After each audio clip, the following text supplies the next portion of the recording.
React আসছে হচ্ছে সর্বপ্রথম রিয়াক্ট আসছে 2011 সালে ফ্যাক্স জেএস নামে। হুম জর্ডান বলকে উনি হচ্ছেন প্রথম রিয়াক্ট নিয়ে আসেন। উনি পিএইচপি একজন ডেভেলপার, পিএইচপি ডেভেলপার বা পিএইচপি মাস্টার বলা হয় ওনাকে। উনি যখন মেটাতে জয়েন করে 2009 সালে, তার পরবর্তীতে হচ্ছে উনি ফ্রন্ট এন্ড নিয়ে ওনার ডিপার্টমেন্টে কাজ চলছিল। তো সফটওয়্যার ডেভেলপমেন্ট যে সেকশনটা আছে বর্তমান মেটার, সেখানকার ডিপার্টমেন্টের একজন সামান্য ডেভেলপারই বলা যেতে পারে, যে একজন সফটওয়্যার ডেভেলপার হিসেবে উনি জয়েন করেছিল। পরবর্তীতে হচ্ছে যখন ওনাদের টিম ভাগ করে দেওয়া হয় 2010-এর শেষের দিকে এসে, টিম গুলো তখন নতুন করে ওদেরকে ক্রিয়েটিভ কাজগুলো করার জন্য উদ্বুদ্ধ করা হয়। অ্যাকচুয়ালি বড় বড় কোম্পানিগুলোর একটা এনভায়রনমেন্ট থাকে যেখানে হচ্ছে ক্রিয়েটিভ কাজগুলো নিয়ে মোটিভেট করা হয় এবং সেখানে অনেক টাস্ক শেখানো হয়, দেখানো হয় এবং টাস্ক করতে দেওয়া হয়। তো সে টাস্ক করার মাঝখানে তার একটা পরিচিতি লাভ করে, সেটা হচ্ছে প্যাক্স জেএস, যেটা আসলে হচ্ছে 2011 সালে। সেই প্যাক্স জেএস কে প্রথম ইমপ্লিমেন্টেশনের জন্য আহ, আহ, জমা দেওয়া হয় ফেসবুক কর্তৃপক্ষের কাছে, এবং ফেসবুক কর্তৃপক্ষ সেটাকে অ্যাপ্রুভ করে 2011 শেষের দিকে, এবং 2011 থেকেই হচ্ছে নিউজ ফিডে, নিউজ ফিডে প্যাক্স জেএস এর কিছু পরিবর্তন আসা শুরু করে। আমূল না, সামান্য কিছু পরিবর্তন আসা শুরু করে, এবং আস্তে আস্তে সেটা পরবর্তীতে ফ্যাক্স জেএস থেকে কিভাবে রিয়াক্টে আসলো। এই যে 2013 সালে যখন রিয়াক্ট জর্ডান বলকে যখন পরিচিতি দেয় যে আমরা নতুন ফ্রন্ট এন্ড ডেভেলপমেন্ট বা নতুন ইউআই একটা লাইব্রেরি নিয়ে আসছি, নট আ ফ্রেমওয়ার্ক, একটা লাইব্রেরি নিয়ে আসছি, যেটা হচ্ছে জাভাস্ক্রিপ্টের জাস্ট একটা লাইব্রেরি, যে লাইব্রেরি আমাদের পুরো ফ্রন্ট এন্ড বা ইউজার এক্সপিরিয়েন্সটাকে বদলে দিবে। আর আজকে সেটা হচ্ছে পুরো দুনিয়াটাকে চমকে দিয়েছে, যে একটা লাইব্রেরি, সামান্য লাইব্রেরি, সে ফ্রেমওয়ার্কের জন্য অনেক বেশি গুরুত্বপূর্ণ। সেটা রিমিক্স বলেন, গ্যাটসবাই বলেন, অথবা নেক্সট জিএস এর জন্য বলেন। ফ্রেমওয়ার্ক এখন সবাই চাচ্ছে যে রিয়াক্ট কে নিয়ে কাজ করতে। এখন লারাভেলও বলে যে আমার ফ্রন্ট এন্ডে থাকবে রিয়াক্ট, আমি ব্যাক এন্ডে পিএইচপি দিয়ে কাজ করাবো। সো রিয়াক্ট এখন এমন মানে হয়ে গেছে আর কি। তো তারাও ভাবে নাই যে 2013 সালের পরে রিয়াক্ট আসার পরে এই ধরনের পরিবর্তন বা মানুষের মধ্যে এই ধরনের চাহিদা বাড়তে থাকবে। রিয়াক্টের এই পরিবর্তনটা কেন, মানুষ কেন, বা আমরা যারা প্রোডাকশন লেভেলে কাজ করছি, বা যারা যে সকল কোম্পানি প্রোডাকশন লেভেলে কাজ করছে, তারা কেন রিয়াক্ট কে চুজ করেছে, আজকে আমরা সেটা দেখবো। আমি আজকে প্রথমে আপনাদের সামনে জাভাস্ক্রিপ্ট একটা ছোট্ট একটা কোড লিখবো, এবং সেটা পরবর্তীতে আপনাদের সামনে হচ্ছে আপনাদের ভিট দিয়ে রিয়াক্ট ইনস্টল করে, দেন হচ্ছে সে রিয়াক্ট সেই জিনিসটাকে কিভাবে হ্যান্ডেল করছে, সেই ছোট্ট যে কাজটা আমি করবো সেটাকে কিভাবে হ্যান্ডেল করছে সেটা দেখাবো, এবং কেন রিয়াক্ট এত পপুলার। এবং আপনারা যদি স্ট্যাক ওভারফ্লোতে গিয়ে যদি ওটা সার্ভে যদি চেক করেন, তাহলে দেখবেন যে আগে যে 2020, 19, 20, 21-এও যে কোয়েরি 1 নম্বরে ছিল, তো পরে এখন যে কোয়েরি পরে চলে গেছে, রিয়াক্ট আগে এসছে। হ্যাঁ, এত ফেমাস বা এত পপুলার হয়েছে। তো ফেমাস বা পপুলারিটি কথাটা বললাম, কিন্তু কেন পপুলার হলো আজকে সেটা আমরা দেখবো। সেটা দিয়ে আজকে শুরু করবো রিয়াক্ট ক্র্যাশ কোর্স। সো আমি প্রথমে জাভাস্ক্রিপ্ট একটা কোড লিখবো, সেটা হচ্ছে নর্মাল, আপনারা সবাই জানেন এবং সবাই পারেনও, কিন্তু এই কোডটা হচ্ছে আপনাদের বোঝানোর উদ্দেশ্যে। হ্যাঁ, আর যারা আপনারা রিয়াক্ট শিখতে এসছেন, হ্যাঁ, তারা একটা বিষয় সবসময় মাথার মধ্যে, মানে যে জিনিসটা সবসময় চিন্তা করবেন, সেটা হচ্ছে যে রিয়াক্টকে রিয়াক্টের মতো কাজ করতে দিতে হবে। আর রিয়াক্টের নিজস্ব কোনো ভাষা নেই, রিয়াক্টের নিজস্ব কোনো ভাষা নেই। রিয়াক্ট এইচটিএমএল আর জেএস বা জাভাস্ক্রিপ্টকে ব্যবহার করেই মূলত হচ্ছে ও কাজ করে, কিন্তু নাম দেওয়া হচ্ছে রিয়াক্ট। এবং রিয়াক্টের বিশেষত্ব কি সেটা আমরা আজকে জানবো, যে কেন রিয়াক্ট এই এইচটিএমএল সিএসএস কে ডিপেন্ডেন্সি রেখেও, হ্যাঁ, কিভাবে কেন এত পপুলার হয়ে গেল, কেন সবার মধ্যে চাহিদা বাড়ছে যে রিয়াক্টে কাজ, রিয়াক্টের ডেভেলপার দিন দিন বেশি প্রয়োজন পড়ছে। তো আমরা এখন একটা ছোট্ট কোড লিখবো, সেটার জন্য প্লাস কন্টেইনার এইচটিএমএল একটা স্ট্রাকচার দাঁড় করাচ্ছি, স্কেলেটন।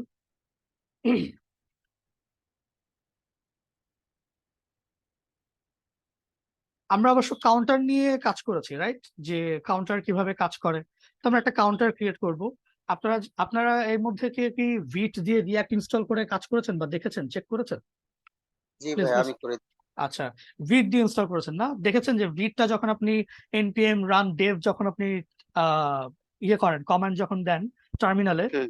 তখন আপনি যখন ইয়েতে যান, লোকাল হোস্টে যান, তখন দেখেন একটা কাউন্টার আছে না, যে যেখানে ক্লিক করতে হয়। হ্যাঁ, হ্যাঁ, হ্যাঁ, হ্যাঁ, হ্যাঁ, হ্যাঁ, হ্যাঁ। হ্যাঁ, হ্যাঁ, আজকে দেখেছি, আমরা দেখেছি। নিজেদের মতো করে একটা কাউন্টার ক্রিয়েট করব। এই কাউন্টারটাকেই, আমার তৈরি করা কাউন্টার, আমি হচ্ছে ইয়েতে ডিপ্লয় করব, রিঅ্যাক্টে ডিপ্লয় করব। এবং তখন বুঝাবো যে আমরা কেন জাভাস্ক্রিপ্টে যে কাজটা করতে যাচ্ছি সেটা কেন আমরা রিঅ্যাক্টে করতে যাচ্ছি। আমাদের কেন এত হ্যাপহ্যাজার্ড আর হচ্ছে অ্যাম্বিগুইটি ফেস করতে হচ্ছে জাভাস্ক্রিপ্টে, আর কেন আমরা এত রিল্যাক্স এবং খুব কমফোর্টেবল ফিল করছি রিঅ্যাক্টে। তারপরেও রিঅ্যাক্টে কিছু ডিসঅ্যাডভান্টেজ আছে, কিন্তু যতক্ষণ পর্যন্ত আমরা সম্পূর্ণ বিষয়টা না শিখবো একদম এ টু জেড, ততক্ষণ পর্যন্ত আমি আপনাদেরকে একটা বারের জন্য রিঅ্যাক্টের ডিসঅ্যাডভান্টেজ সম্পর্কে জানাতে পারবো না। কারণ আপনার মাথার উপর দিয়ে চলে যাবে, এবং আপনি তার আগে, মানুষের মাথায় পজিটিভিটির আগে নেগেটিভ আগে হিট করে। তা আমি যদি আপনাকে এটা ডিসঅ্যাডভান্টেজ সম্পর্কে আগে জানাই, তাহলে আপনি তখন বলবেন তাহলে ভাই রিয়াক্ট করে লাভ কি, আমি অন্য কিছুতে যাই।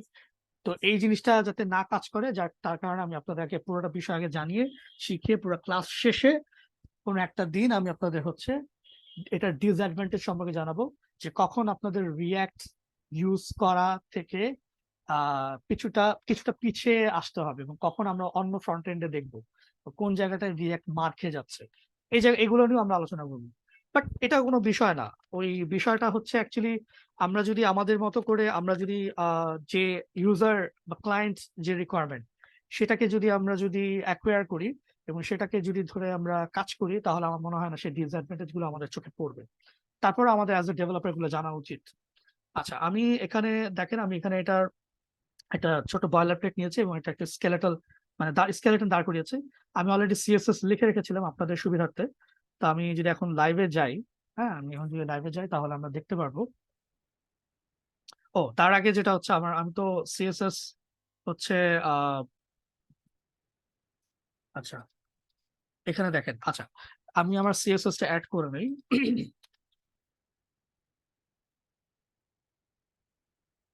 আর এখানে হচ্ছে স্ক্রিপ্টটা অ্যাড করে, স্ক্রিপ্ট অ্যাড করি।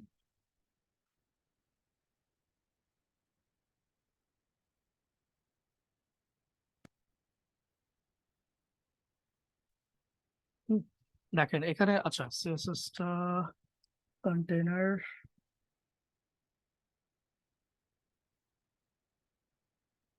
মানে সিএসএস টা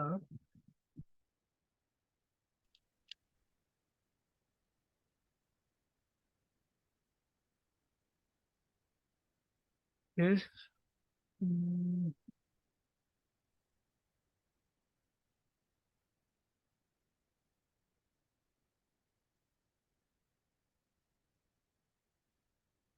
সিএসএস এখানে কাজ করছে না, কিন্তু যে জিনিসটা আমার দেখাতে হবে সেটা হচ্ছে আমার স্ক্রিপ্টে আমি যে জিনিসটা বলবো সেটা হচ্ছে এখানে একটা বাটন আছে। সেই বাটনটা দিয়ে আমরা ইনক্রিমেন্ট করবো, লাইক 0 1 2 3 4 এভাবে ইনক্রিমেন্ট হবে। তা আমি যদি এখন জাভা স্ক্রিপ্টে যদি আমি এখন কাজটা করি, তাহলে আমার যে জিনিসটা লাগবে সেটা হচ্ছে, আমি অলরেডি দেখেন এই জায়গায় হচ্ছে আমি অলরেডি হচ্ছে কন্টেনার নিয়েছি একটা ক্লাস, তারপর হচ্ছে আইডি নিয়েছি ডিসপ্লে, তারপর হচ্ছে একটা বাটন নিয়েছি। সেখানে আপনি দেখতে পাচ্ছেন যে এখানে আমি আইডি এবং হচ্ছে এই ক্লাস গুলোকে ধরে হচ্ছে আমি পরবর্তীতে কাজ করব। আমি এখন স্ক্রিপ্টে যদি আমি যাই, আমি ধরলাম আমি যেহেতু আমাকে ইনক্রিমেন্ট করতে হবে, লেট নাম্বার ইকুয়ালস টু 0, আমি আগে নাম্বারটা নিয়ে নিলাম, দেন হচ্ছে কনস্ট্যান্ট আমি যে ডিসপ্লে করব সেটাকে হচ্ছে কোয়ারি সিলেক্টর দিয়ে আমি আগে সিলেক্ট করব।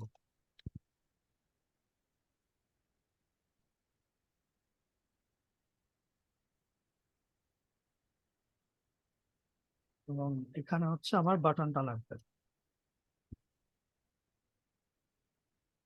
ঠিক আছে, আমি এই জিনিসটা আগে নিয়ে নিলাম, যে হ্যাঁ আমি ডিসপ্লে আর বাটনের দুইটা আলাদা আলাদা আইডি আমি আগে ধরলাম।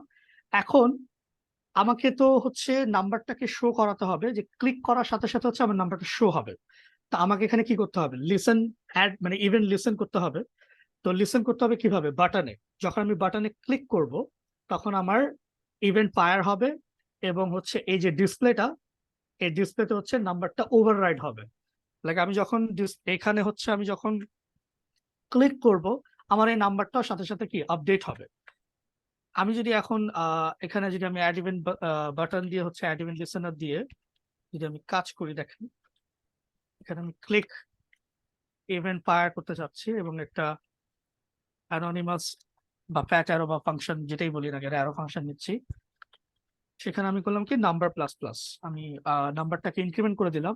এখন যেখানে আমি দেখাবো যে ডিসপ্লে বাটনটা, সেই ডিসপ্লে বাটনে আমি ওভাররাইট করে দিলাম ইনার টেক্সট, না inner text content, text content আমি নাম্বারটা দিয়ে দিলাম। আচ্ছা, এখন যদি আমি এখানে যাই তাহলে দেখেন এখানে আমি ইনক্রিমেন্ট হচ্ছে, হচ্ছে কিনা। এখন এটাকে যদি আমাকে বলা হয় যে আমাকে মাল্টিপল টাইমস, বা আমার এমন কোন একটা প্রজেক্ট থাকবে যেখানে হচ্ছে আমাকে একের অধিক এই বাটন, এই এই এই ছোট্ট এই কম্পোনেন্টটাকে, কম্পোনেন্ট বলি কারণ আমরা ভবিষ্যতে কম্পোনেন্ট হিসেবে কাজ করব, এই কম্পোনেন্টটাকে আমার একাধিকবার ব্যবহার করতে হবে। হ্যাঁ, তখন আমাকে কি করতে হবে, তখন আমাকে হচ্ছে এখানে এই ডিপটাকে নিয়ে আমাকে আবার হচ্ছে আহ কপি করলাম। আমি এখানে ডিসপ্লে, যে কোনো ডিসপ্লে ওয়ান, আমি এখানে ডিসপ্লে ওয়ান, ধরুন কন্টেনার, কন্টেনার যা থাকলো ডিসপ্লে ওয়ান বাটন ওয়ান, এখানে কন্টেনার থাকলো ডিসপ্লে টু বাটন টু, আমি এখানে দিলাম। এখন যদি আমি স্ক্রিপ্টে যাই, স্ক্রিপ্টে গেলে আমাকে আবার তখন কি করতে হবে, পুরোটাকে কপি করে নিয়ে আসতে হবে, এখানে কপি করে নিয়ে এসে এখানে আমাকে নাম্বার ওয়ান এখানে উপরে দিতে হবে, নাম্বার ওয়ান, হ্যাঁ এখানে ডিসপ্লে ওয়ান, মানে আমাকে কত কষ্ট করতে হচ্ছে এখানে ডিসপ্লে ওয়ান বাটন ওয়ান। আপনার এই জায়গাটা মনে হবে অনেক বোরিং মনে হবে, কিন্তু এই জায়গাটা না বুঝলে পরবর্তীতে আপনাদের কম্পোনেন্ট বেস বুঝতে আহ সমস্যা হবে। বলতে হচ্ছে আপনারা তখন বুঝবেন যে এটার রিয়াক্টের ডিউটিটা কি। হ্যাঁ, নাম্বার টু বাটন টু আমি একটু কষ্ট করে, হ্যাঁ ডিসপ্লে টু, আমি দেখেন আমি সব জায়গায় আমাকে কি করতে হচ্ছে, আপডেট করতে হচ্ছে। দেখবেন এর মাঝেও আমি কিছু কিছু ভুল করে ফেলবো। আমি যদি এখন যাই, এখানে দেখেন এখানে একটা ছোট ইয়ে আসছে, তৈরি হয়েছে এখানে, এখানে কিন্তু কাজ করছে না। কাজ করছে না কেন, এখন যদি আমি এই যে এখানে দেখেন বাটন ওয়ান, বাটন ওয়ান আমি সিএসএস এখানে আপডেট করি নাই। হ্যাঁ, তারপর হচ্ছে এখানে বাটন ওয়ান আমি এখানে আপডেট করি, বাটন টু, হ্যাঁ আমাকে আবার সিএসএস এ যেতে হবে, সিএসএস এ গিয়ে ডিসপ্লে ওয়ান, যে ডিসপ্লে ওয়ান ডিসপ্লে টু, দেখেন আমি আবার আলাদা করে এই যে কন্টেনার ওয়ান কন্টেনার টু, আমি যদি এখানে যাই এখন এই যে ডিসপ্লে ওয়ান দিয়ে দিই, ডিসপ্লে ওয়ান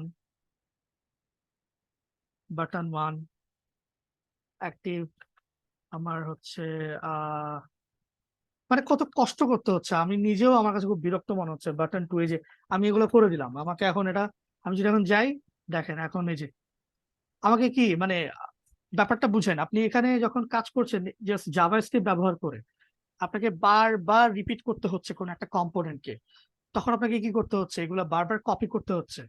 তো এটা একটা কাম্বারসাম, আপনি যখনই এই কাজটা করবেন তখনই আপনার মাথায় একটা মানে বিরক্তিকর চিন্তা ভাবনা আসবে যে এই কারণটা কি। আপনি যে কন্টেনারে কাজ করছেন, কন্টেনারে যাচ্ছেন, আপনি দেখছেন যে এখানেও আপনাকে সিএসএস এ চেঞ্জ করতে হচ্ছে। হ্যাঁ, সিএসএস আপনাকে আলাদা আলাদা করে প্রত্যেকটাতে নাম্বার দিয়ে অথবা আইডেন্টিফাই মানে আইডি দিয়ে আপনাকে কাজ করতে হচ্ছে।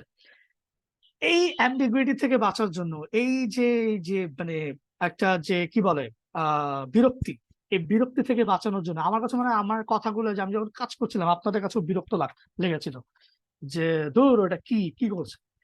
তো এই যে বিরক্তটা যে প্রকাশ পাচ্ছে, এটা হচ্ছে জাভাস্ক্রিপ্টের ব্যর্থতা।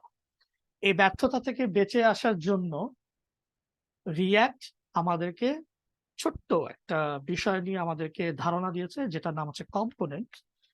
তো আপনারা যারা রিয়্যাক্টে যারা কাজ করছেন বা যারা এখন পর্যন্ত কাজ করেন নাই, তাদেরকে যে জিনিসটা যেটা প্রিকুইজিট, সেটা হচ্ছে আগে আপনাকে নোড জেএস ইনস্টল থাকতে হবে সিস্টেমে রিয়্যাক্ট ইনস্টল করার আগে। তো এখানে হচ্ছে এই নোড জেএস এ গেলে আমি হচ্ছে দেখেন এলটিএস 18.16.1 এলটিএস, এটা আপনার ইনস্টল করবেন।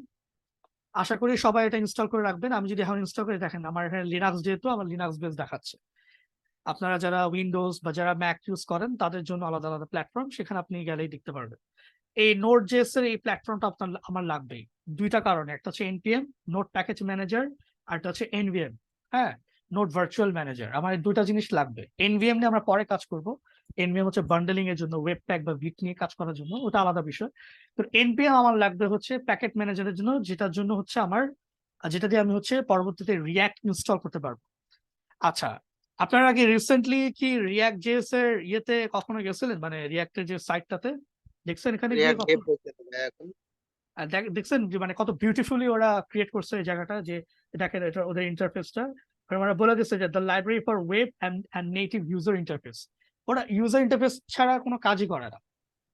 কেউ যদি বলে যে হ্যাঁ রিয়াক্ট এখন ব্যাকএন্ড নিয়ে কাজ করে, বলতে পারে হ্যাঁ রিয়াক্ট এখন রিসেন্টলি ব্যাকএন্ড নিয়ে কাজ করা শুরু করেছে মাত্র, কিন্তু রিয়াক্ট অ্যাকচুয়ালি প্রধানত ফ্রন্ট এন্ড নিয়ে কাজ করে। আপনাকে কেউ মানে পরীক্ষা করার জন্য বলতে পারে যে না ভাই রিয়াক্ট তো ব্যাকএন্ড নিয়েও কাজ করছে, রিয়াক্ট তো ব্যাকএন্ডও কাজ করে, কিন্তু আপনি সেখানে ইনসিস্ট করবেন রিয়াক্ট শুধুমাত্র ফ্রন্ট এন্ড নিয়ে কাজ করে। এবং ও শুধু বলেই দিয়েছে দেখেন the library for web and native user interface, শুধু ইউজার ইন্টারফেস। তো ইউজার ইন্টারফেস কখনো ব্যাকএন্ডে কাজ করে না, অলওয়েজ ফ্রন্ট এন্ডে। আমার ইউজার ইন্টারাকশন হয় ফ্রন্ট এন্ডে, নট ব্যাক এন্ডে। ব্যাক এন্ডে ডেভেলপাররা কাজ করে, ফ্রন্ট এন্ড ইন্টারাক্ট করে হচ্ছে ক্লায়েন্টরা, ইউজাররা। সো এই জিনিসটা মাথায় রাখবেন। মানে এটা অনেক সময় এটা হচ্ছে পরীক্ষা করার জন্য হচ্ছে ধাঁধা দেওয়া হয় আর কি। তো সবাই তখন বলে হ্যাঁ রিয়াক্ট হয়তো ব্যাক এন্ডেও কাজ করতে পারে। তো আমি যেটা আপনার সাথে শেয়ার করতে চাচ্ছিলাম সেটা হচ্ছে দেখেন রিয়াক্টে দেখেন কত মানে আমার কাছে খুব পছন্দ হয়েছে ওদের ইন্টারফেসটা, খুব ফ্রেন্ডলি।